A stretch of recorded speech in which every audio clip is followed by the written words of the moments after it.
Hello everyone, this is Chris with Sticker Fab. Hope you're having a good day. I filmed a lot of this video between Milton and Helene, and now I need to go back and shoot the intro. What I have today is the 2024 Land Cruiser push to start aftermarket button for your vehicle.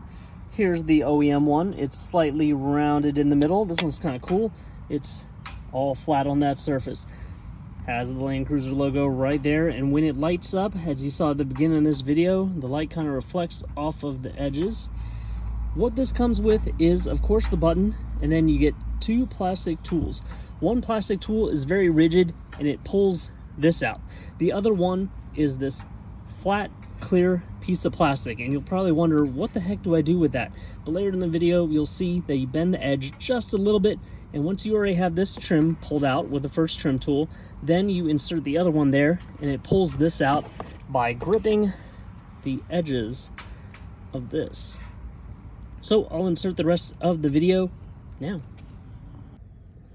All right, that's quite unfortunate. Post Milton, I can't find anything in my house. So I'm gonna show you how this is done. With the plastic hard trim tool, you pull off this little ring, just like this. I don't know where that tool is, but I'm just gonna pull this off with my fingers. When you have the OEM one and you haven't pulled this out before, you won't probably be able to do it like that, but you'll grab the bottom of this trim and just pull it out with a hard one. And then I'm using this piece of paper to illustrate it. There'll be a clear piece of plastic, very rigid, just like this, a long rectangle, and then you fold down the very end of it.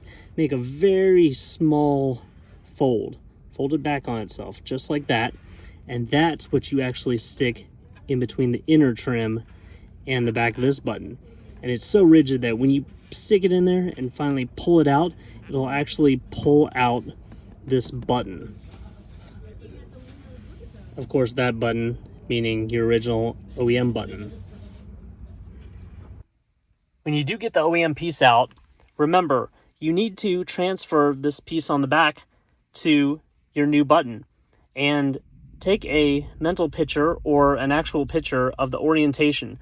These little 3 dots go on the back, but then they're very small clips that clip in to the actual button that you see on the outside. Once you get this reattached, you can push everything into that slot. When putting the ring back in, remember the top and the bottom clip are the same size, with the left being a little bit smaller than the right. All right, if you were a little too rough on this cover portion like I was, you might have to put a little dab of glue on the top and bottom. I used what I had on hand, Gorilla Super Glue Gel XL. Got that dab right there. I'll press firmly for about 30 seconds right there. It is a little bit humid, but I think as it sets overnight, it'll be fine. All right, I hope that made you feel comfortable about installing this little push to start button on your 2024 Land Cruiser. You can find those at stickerfab.com.